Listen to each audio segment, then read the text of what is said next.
Okay, so I know it's been some time since our last video. We just really felt like we need to just jump on camera and give you guys a life update and just answer some questions. So that's what we're gonna do today. I feel like we are definitely new to this whole YouTube thing and just like having people even want videos from us, so we don't even know, Where to start? what that even looks like. And honestly, on top of that, no excuses. We're kind of lazy when it comes to doing this kind of Okay. we are. I mean, like, we'll go through the week. He works, I work barely. So I guess we'll just start with that. We'll just tell you guys kind of what our weeks look like and what we typically do during the week. So I'll start. Okay. So right now I only work about 1 day a week, mostly due to the virus, just not having as many clients as I typically would, and also just being a slow season for me. So I'm a hairstylist, and right now I'm only working about 1 day a week. And yeah, so I work 1 day a week. I basically clean the house, cook, and just chill at home. I've been doing a bunch of workouts lately and just trying to get back in shape for the new year, just trying to better myself in general. I put on some pounds since we got married, so Marriage weight is a real thing. yeah, for sure. It is. That it is. Oh, and then on Sundays we go to church and we have fellowship with a couple either at our house or at their house every Sunday. Yeah. Shout out to Christina and Jeff. Love you guys. So I work at Amazon.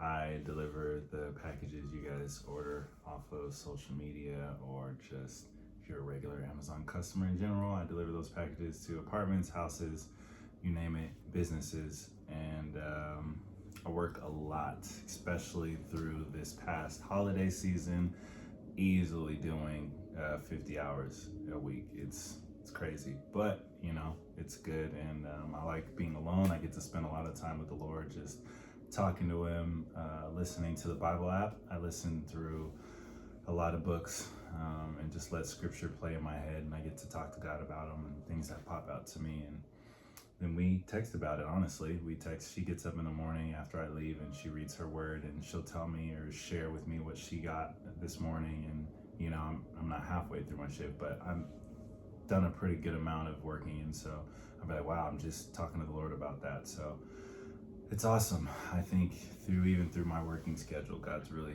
kept us connected. So that's good. Yeah, Jamal works Tuesday through Saturday, so we have Sundays and Mondays off together. And then, like I said, Sunday we go to church, hang out with our go-to couple for our fellowship, and then Monday nights, like tonight, the day that we're filming, we typically just spend the day relaxing, just hanging out with each other, and then we have our Monday prayer nights at night. So we'll have that tonight. Right after this. What else? We're honestly kind of boring. We really are not like crazy interesting. Which is probably the hardest part about filming stuff, because we were like, where are more videos? Yeah, we're like, what are you guys doing? Not much. Just loving each other. And especially right now, it's like, honestly, there's not that much to do. Most of the things, we live in California, in Northern California, and mostly everything is shut down. We literally just got outdoor dining to be opened. So there's just not much to do here, and that's okay. We're just, Oh, I got dreads. That's an update. Yeah, we did his hair. Happy about that. Shout out to me. Yes, she did it. She did the tips. She did the whole thing. Well, not the whole thing, but yeah. Got dreads. Okay, so let's try not to make this video too long. So we're just gonna go into the questions now, because I know these are gonna take some time. How do you know? Some of them are deeper questions. Okay, so let's start out easy. How old are we? You go first. I am 27, turning 28 in, 11 days. February 19th is my birthday. and obviously her father's birthday. So Yes. And I am 23. My birthday is October 26th, so I'll be 24 this year. Do we want kids? yes, we do. Yeah, we do. We want to, ideally. Yes. And if we had a timeline, we're really on God's time, but God's time. ideally, is not our time. if we could choose, we would like to more in the next maybe like 1 to 2 years. Not that far away. No. That's, I feel like when we first got together, we were like, yeah, 3. We felt a lot longer. We felt a lot longer. I think it's hard though when your friends start having kids and you're just like, oh, like you just get in that, it's like a baby fever, like you just get excited, but I think we're trying to like just hold off and just really value this time we have together, just the two of us to be married, because we know when we do have kids someday we're not going to be able to get that time back. Yeah. So we're trying to just be appreciative of the time we have now and just really, let that time come when it comes. Yeah. So I think that we're gonna get a dog soon. To help that. Yeah, for sure. Okay, what are our love languages? And you have to pick one that's a love language. No, I don't. Yeah, you My can number one say love that. language is respect. I'll pick one of the love languages. Respect, for sure. I absolutely need it or I can't breathe. If I don't get it from the world, that's fine. But when I come home to my wife, like that's where I cherish it the most and it means the most to me. And she does a great job at that. So that's my number one love language. But if I would have to pick one from that list, I would say acts of service. Acts of service really show me that you respect what I value, and she's a really good cook, and I value that when I come home from a long work day, that she's already got dinner prepared, she's cleaned the house. I need my space to be clean, and she's amazing at just making me feel right at home when I get home. So acts of service is worship is usually playing, so she knows how to set the whole atmosphere. That's great. And I would say my number one love language, it's changed. So I kind of have two that are like right up there. I would say acts of service and physical touch. I feel like I just love to be hugged and kissed, and I love to be right next to him. And also, I don't know, I feel like I'm a mixture of all of them. I like to spend time together. I don't mind gifts. What are the other ones? I don't even know, but I like all of them, honestly. But if I had to pick two, they would be physical touch and acts of service. Okay, what are our views on alcohol, and do we drink? That's an interesting question. So I'll just answer the first part. Yes, we do drink. That's not the first part. The first part was what our views are. Oh, okay. Well, Jesus drank. He drank wine. And I wasn't really sure on that question, and maybe somebody else can comment in here and correct me if I'm wrong, but like I said, I listened to the audio app a lot, and Jesus said that when he was doing the Last Supper, that when he broke the bread and passed the wine, he said, I won't drink of this wine again, or this fruit of the vine again, until I sit with my Father in heaven. And I was like, oh, so Jesus was actually drinking wine. Like, that's crazy. I never actually saw that before. And so that was a cool little nugget that, God speaks to me while I'm at work. But yeah, I think we drink. We don't really see anything wrong with it as long as it's not in excess and you're not getting drunk. The Bible talks about being sober-minded. And so we're never to be drunk. Technically, that doesn't matter what it is, whether it's smoking or pills or whatever it is that you use to not be clear-minded, then that's where the issue comes in. But yeah, I would say we don't really drink that often. But if we do, it's typically wine or something. Like we'll have a glass of dinner, just whatever. We don't see anything wrong with it as long as we're not, getting drunk, basically. Yeah. Okay. What has been our biggest struggle in marriage so far? Our biggest struggle in marriage. Oof. Yeah. Okay. Do you want to go first? Okay, so I feel like our struggles, they've changed. I think when we first got together, we really struggled with going from being independent and, well, kind of single, Kind of.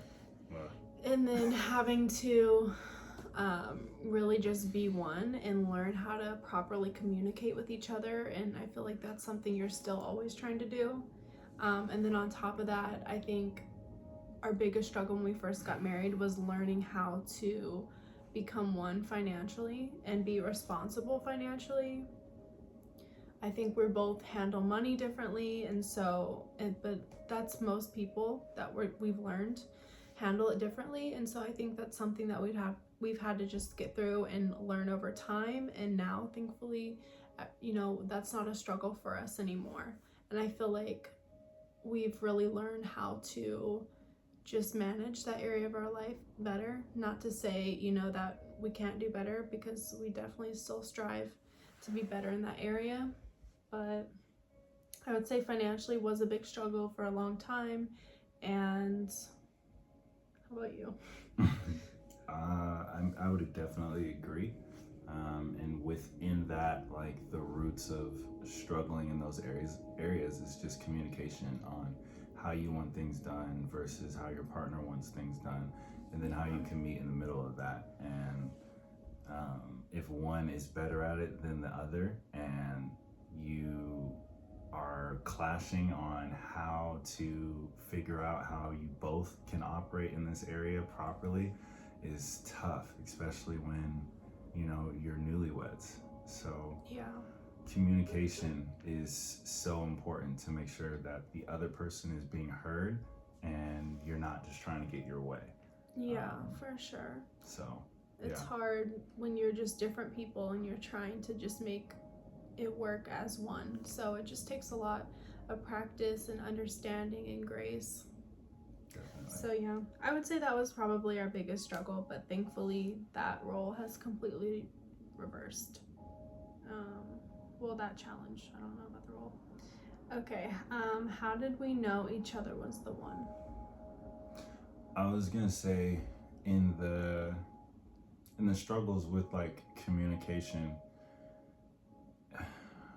before we even got married, people were asking like, well, like, how do you know it's gonna work out? Like, don't you need to spend so much time with the person to like really figure it out? And what about when problems come up? Like, you don't know how they respond to problems. And it's like, if you don't believe that this person isn't gonna be able to get through those problems with you, then you wouldn't have married them in the first place. And I think that's the biggest key of, we're gonna go through every single problem in the book that all couples go through. So why worry about the problems now when they're not here? I'm not saying don't be prepared for them. Yeah, absolutely be prepared for them. But I trusted the fact that her heart was in the right place of like, no matter what problem comes up, like we just talked about in communication, that I'm gonna fight for you, I'm gonna fight for our marriage. And if you have that, then you can get through anything. And so that's the piece that I trusted in, instead of like, okay, well, she marks this checklist and this checklist, and so we can get through all those problems, but I haven't touched those problems yet. But that's too much. That's way too much. And I trusted the fact that we were walking in faith and God was going to bless that. And so that's how I knew she was the one, was she was ready to just go all head in for me. So, yeah. Okay, so how did I know Jamal was the one? I knew... More water. Are you gonna drink that? No, you can drink it. Okay. I'm trying to really think about what I want to say. Um, I knew Jamal was the one just by his character. He was very just who he said he was, and there was no like surprises or just no like doubts that I had, that I was like, okay, this person is going to be really different than who I thought he was. I could tell just how genuine he was because I felt like I was that way, and so I could just sense and I could see that in him. And so I felt like that was really what I was searching for.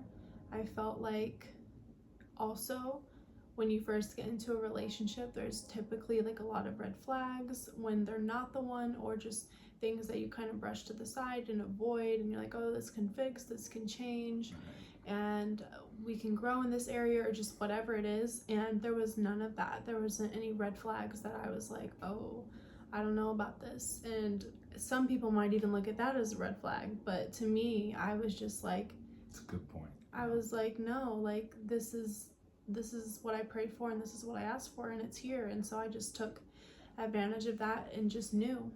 Yeah. Okay. What would we have done differently before we got married? We would have done it by ourselves. 100%. I wouldn't have told a single person. There was so much chaos in the beginning because the people that we told, and it was more dramatic than it needed to be. Yes, we were making a big life decision, but I've seen people go through the whole process of getting counseling, premarital counseling, and getting the whole family together, and families not agreeing with each other, and there's bickering at the wedding, and it's not even about the family members. Like, I'm not saying that I've been to weddings that people have ruined, but I'm sitting back and being a part of weddings, and I'm seeing the chaos that's going on behind the scenes, and I'm like, man, this is not what it's supposed to be about.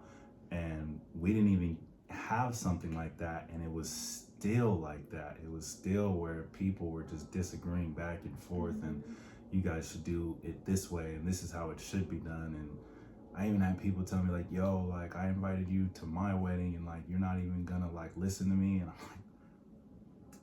like, oh, like, I'm sorry, like, thank you for the invite, but I didn't know that meant like now you have authority over my life in this situation. Like, that's a terrible thing to say.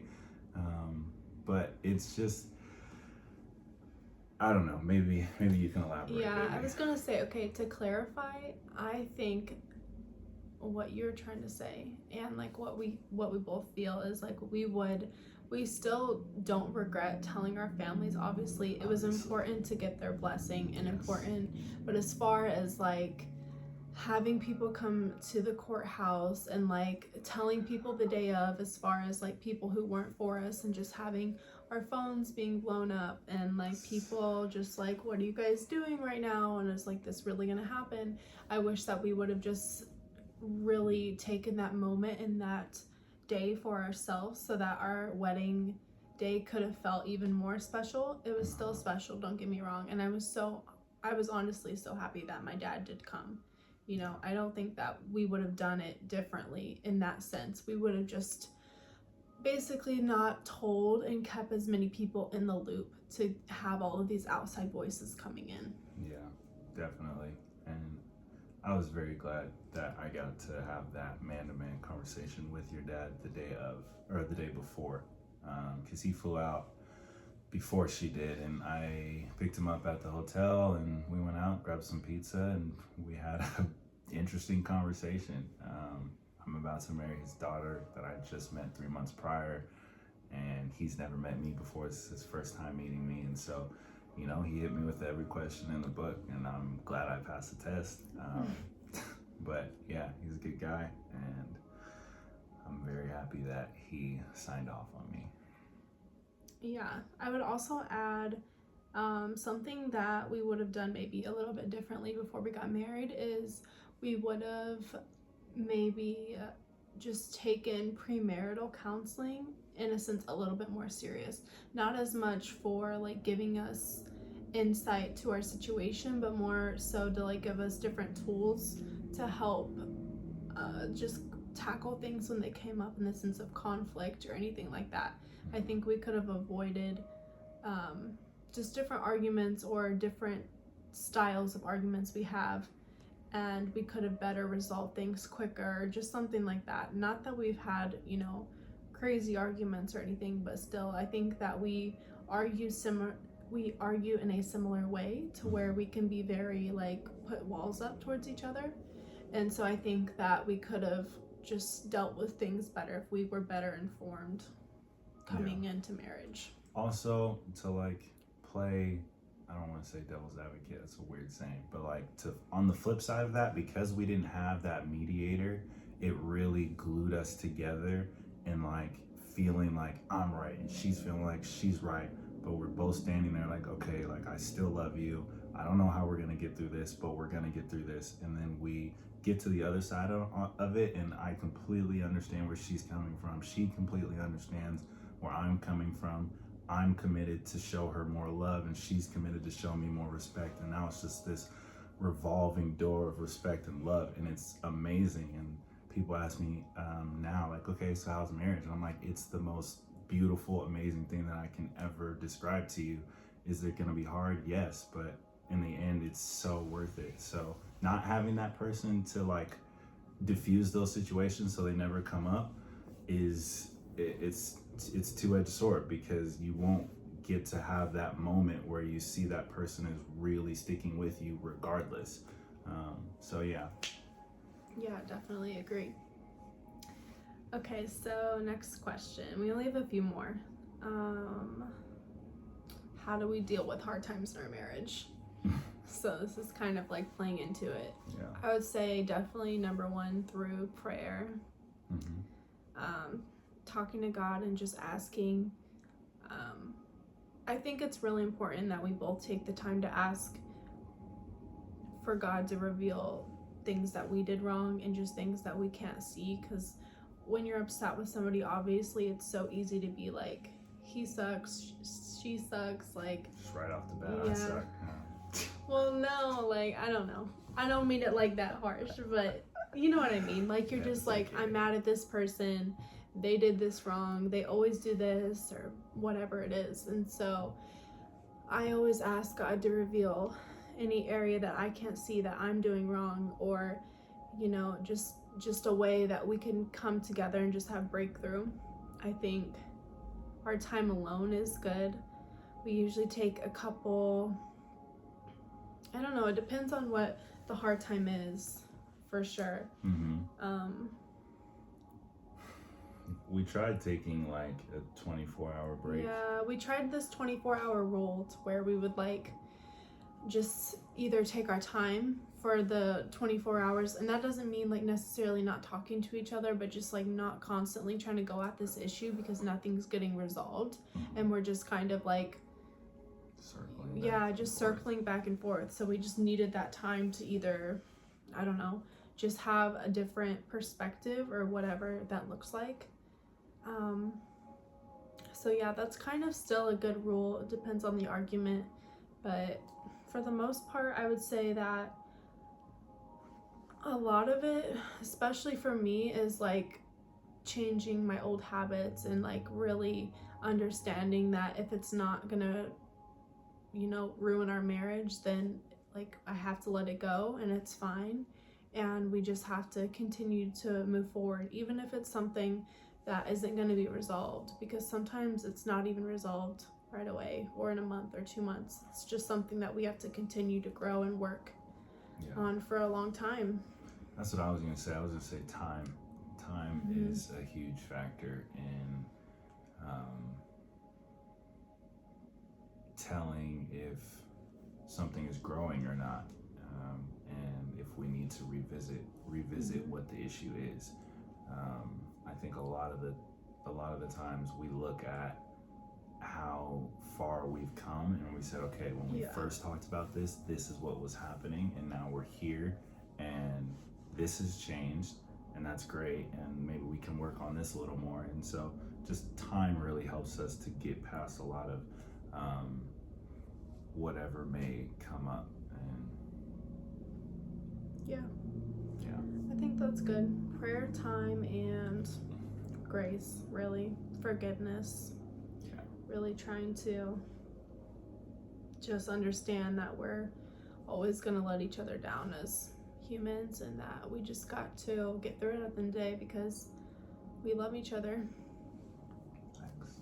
Big facts. Okay, so this is the last question, and it's, what is our favorite thing about each other? I'll go first. Okay, so my favorite thing about you is definitely that you are really slow to speak. You're really good. I'm sorry. You're really good at your words, and you are just really good at not letting things come out that are just like mean things to say or just not the right things to say. You really try to take your time and have the right thing come out and not just anything. And so I really like that about you. I admire to be that way because I know that I'm not at times. Thanks, baby. I appreciate that. I admire, my favorite thing about you is your authenticity. That is probably the most beautiful, sexy, just heart-grabbing thing for me is how it really, that's how I can describe it. It just like, it makes my heart melt to see how, if you guys could just be me in some of our Monday night prayer moments when, I kid you not, I'll pray and I'll feel like I just had a really good prayer, and then she'll just start talking in just this sweet Hannah voice, and the Holy Spirit just falls. It just falls tangible. You can feel his presence, and he is thick in this very room. He is thick in here, and she's just having this simple conversation with God, and it is the most beautiful thing that I admire about her is her authenticity, and it's hard to find. It's very hard to find, and so I'm happy that she's my wife. Thank you. You're very welcome, baby. Okay, guys, so that's really all we got. That's all we got. We're gonna really try to continue to put out videos. Yes. And not even like, I don't even want to say that because, okay, and that's something we've also been really trying to work on. So the church that we go to, our pastor, he's like preaching this faith series, and like, Shout out Pastor Ron. yeah, so we Ron go to Carpenter. Redemption Church, and I don't even know if we should say that though. Like, what if there's some creepy people? I know, coming. You guys are roses, hey. Like, no. Okay. If you guys come up to us, that was so weird to say. If you guys come up to us, we'll definitely say hey. No, I mean just like, you know, like sometimes Stalkers. people, yeah, for sure. Well, if that anyways. happens, we'll call the police. I'm a big guy. We'll deal with it when it happens. We'll go Well, to Redemption Church. Okay, They already heard it. Maybe they Shout didn't out hear Pastor it. Ron and the security there. I know the security. Troy, what's up, man? I know the security Okay. there. We're good. So anyways, what I was gonna say is Yeah. he's really teaching us like just the power of what we speak and the power of our tongue, and like really not saying things unless like that's what we're intending to say, basically. Like, stop speaking negative things, even if it's just like a feeling for a moment, because those things really do manifest into your life through God. And so it's like we're giving God access to bring that into our life, you know? And so, yeah, we're really trying to do better about not saying things that just are not true, or that are, I don't know, just something that we shouldn't be saying out loud or thinking, basically. And you're saying that because I'm saying that because we intend to make more videos. We really do. We really want to continue to put videos out. YouTube has always been a dream of mine to do and to pursue. Honestly, it just goes back to me sometimes being lazy, not wanting to edit videos, not wanting to put in the time. But like I said, I'm gonna work on that. So, and I have all this time. So I'm down to shoot when whatever. I truly am. It just takes a little nudge sometimes, and I'm super awkward on camera, honestly. Like, I really am. Yes, can y'all hype her up in the comments, please? Because she just Sometimes it takes a while to Yeah, break down it that wall does. for I'm her. like, okay, like let's do like 5 more. Yeah, and I'm like, no, baby, that was so good. It was fire. The first take, the most authentic take, is always the best one. This one's gonna go up. We're not doing another one. This is too long. So, all right, guys, thanks so much. Thanks so much for subscribing to our channel and for all the support. Love you guys. Deuces.